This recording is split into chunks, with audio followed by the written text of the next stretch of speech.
El Clasico kembali memanas dengan adanya drama antara Luis de la Fuente dan Barcelona. Hansi Flick merasa kekuatan Blaugrana digembosi menjelang pertandingan kontra Real Madrid. Pihak Federasi Spanyol tetap memanggil salah satu pemain mereka yang menderita cedera di jeda internasional. Gak cuma di luar lapangan, El Clasico kali ini juga memanas dengan kembalinya bek galak penjegal. Persaingan striker juga cukup ketat di mana Kylian Mbappe masih menduduki raja top skor sementara. Cetak gol coba merangkum ngerinya El Clasico yang kembali memanas sebagai berikut.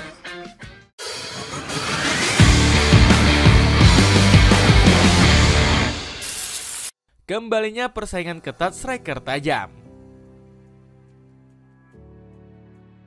El Clasico musim ini kembali hadir dengan suasana yang lebih baru. Baik Barcelona dan Real Madrid datang dengan kekuatan besar yang hampir merata di semua lini. Hal ini terlihat dari nilai skuad kedua tim yang gak terlampau jauh. Barcelona yang punya nilai 1,1 miliar euro hanya selisih sedikit dari Real Madrid yang punya nilai skuad 1,4 miliar euro.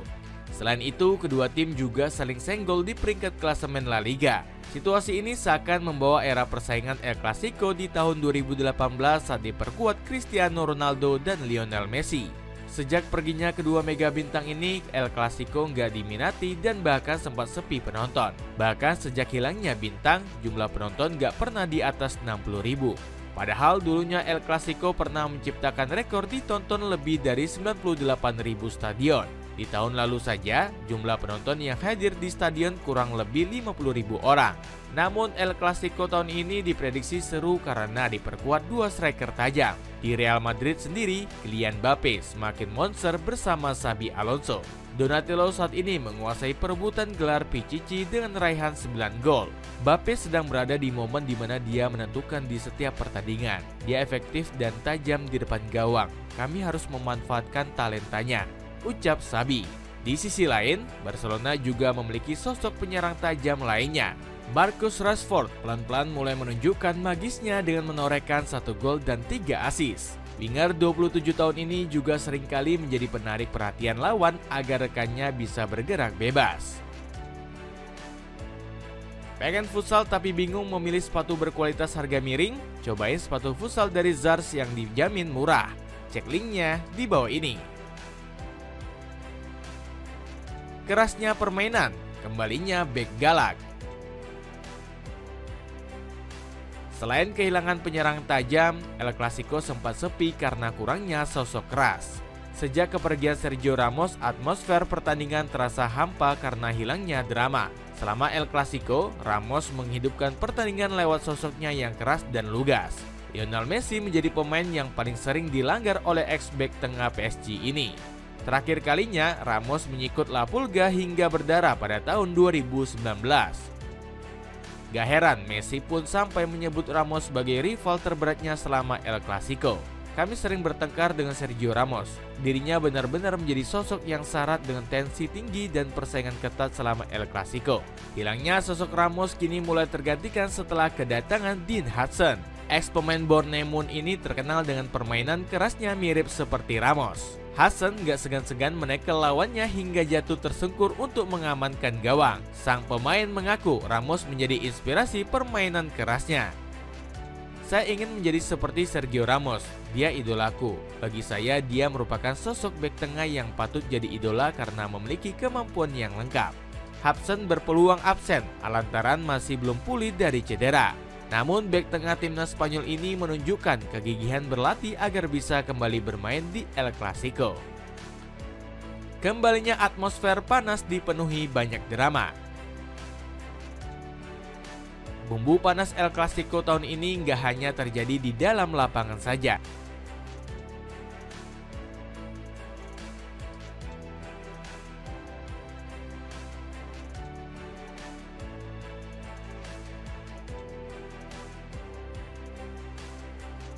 Di luar lapangan situasi semakin memanas dengan adanya drama antara Luis de la Fuente dan Hansi Flick. Drama ini berawal dari Lamine Yamal yang menderita cedera pada tulang kemaluannya di akhir September. Namun de la Fuente justru memanggil pemain 18 tahun ini di jeda Oktober. Hasilnya cedera Yamal semakin parah dan berpeluang absen di laga El Clasico. Flick menyebut De La Fuente sebagai pelatih nirempati karena memaksa anak asuhnya bermain. Bukan tindakan yang tepat jika pemain datang dalam keadaan nyeri, tidak berlatih, lalu dimainkan lebih dari 70 menit, kata Flick. Namun De La Fuente nggak menanggapi celotehan pelatih Barcelona ini. Resiko dalam olahraga selalu ada. Jika dia bermain di klubnya, berarti klub juga menerima resiko itu. Kalau dia bisa bermain di klub, dia juga harus bisa bermain di tim nasional, tegas De La Fuente. Kekhawatiran Flick memang wajar, mengingat Barcelona saat ini tengah diterpa badai cedera. Terbaru, Robert Lewandowski harus masuk ke dalam ruang perawatan tim medis. Ex-striker Bayern Munchen tersebut menderita cedera otot paha saat berlatih di timnas Polandia. Tim medis belum bisa memastikan durasi pemulihan Lewandowski pasca cedera. Pemain Robert Lewandowski memiliki robekan di otot bicep femoris paha kiri. Ia menerima dan waktu pemulihan akan bergantung pada progres cederanya, tulis pernyataan resmi Barcelona. Sebelumnya, Blaugrana telah kehilangan dua nama penting seperti Gavi dan Marc-Andre ter Stegen. Keduanya berkemungkinan besar masih belum bisa bermain pada laga kontra Real Madrid. Gak cuma sampai di situ, Dani Olmo juga masih bergulat dengan cedera betis dan hampir pasti nggak terbang ke Madrid. Sementara Joao Garcia juga dipastikan absen. Jurnalis Cadena Ser, Santi Ovalle menyebut Garcia masih harus menjalani pemulihan. Barcelona juga harap-harap cemas dengan kondisi Rapinya yang belum sepenuhnya pulih. Prediksi realistis yang akan meraih kemenangan. Badai cedera yang menyerang Blaugrana menjadi ujian berat untuk Hansi Flick. Pelatih asal Jerman ini harus memutar otak menyeimbangkan kekuatan tim yang sedang menipis. Hansi Flick gak perlu cemas mengingat Real Madrid juga mengalami nasib serupa. 3 pemain penting El Real masih harus menjalani pemulihan pasca menderita cedera. Namun Real Madrid sedikit diuntungkan karena beberapa pemain mereka telah pulih dari cedera. 2 bek sayap andalan El Real yakni Dani Carvajal dan Alexander Arnold berangsur-angsur pulih. Xabi menargetkan Carvajal dan Arnold bisa bermain di pertandingan El Clasico. Dengan kekuatan skuad yang komplit, Xabi akan memanfaatkan kesempatan untuk meraih kemenangan. Pelatih berjuluk La Barbaroja ini berhasrat membalaskan dendam kekalahan El Real di musim kemarin. Seperti diketahui di musim lalu, Los Blancos gak pernah meraih satupun kemenangan. Dari 4 pertandingan yang dijalani semuanya diraih dengan tangan hampa. Xabi justru nggak mau meremehkan kekuatan pincang Barcelona di pertandingan El Clasico nanti. Saya tidak khawatir tentang apapun, saya hanya memperhatikan level saya, bagaimana penampilan kami setiap pekan kami akan meningkatkan dan berkembang sebagai sebuah tim. Secara realistis, pertandingan ini diprediksi akan dimenangkan Real Madrid dengan skor tipis.